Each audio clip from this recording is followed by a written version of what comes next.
ilmu pasti punya fokus utamanya. Secara sederhana, objek kajian adalah sasaran atau pokok pembicaraan yang diulang secara konsisten.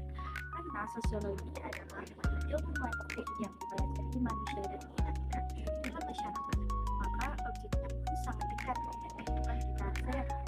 Menurut KBBI, objek adalah sasaran dan kajian adalah pembahasannya.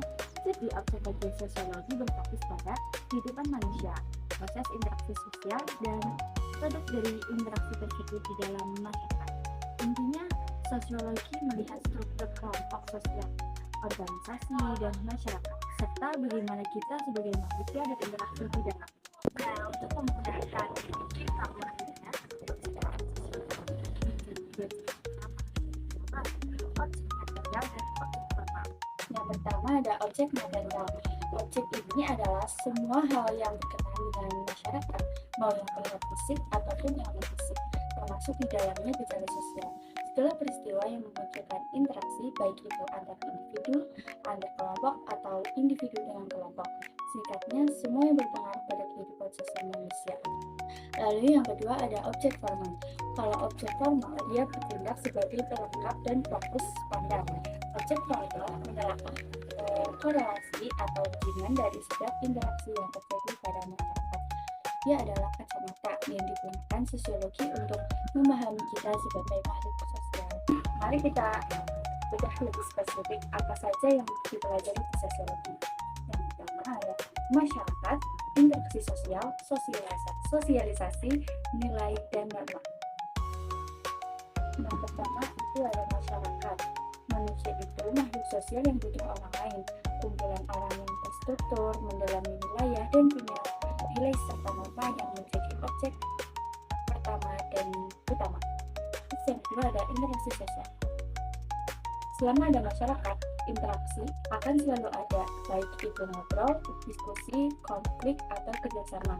Interaksi ini diatur nilai dan norma yang berlaku. Nah, ketiga ada sosialisasi.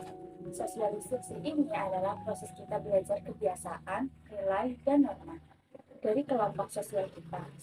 Sosialisasi membentuk karakter kita, membuat kita responsif dan mampu beradaptasi dengan dunia sosial. Lalu yang keempat ada nilai. Nilai adalah standar budaya, asumsi yang diyakini kebenarannya oleh masyarakat. Nilai ini dijadikan sosial, pedoman mana yang dianggap baik dan mana yang dianggap tidak baik. Lalu yang terakhir ada norma. Norma itu, sedangkan norma itu adalah aturan yang lebih spesifik, berupa larangan atau perintah akan hal baik atau buruk. Menurut kelompok, norma mewujudkan nilai-nilai yang sudah disepakati menjadi standar perilaku ideal. Jadi kesimpulannya, objek kajian sosiologi itu luas, mulai dari masyarakat itu sendiri, bagaimana saling berhubungan atau interaksi, bagaimana kita belajar sosialisasi, hingga standar perilaku kita, nilai dan norma.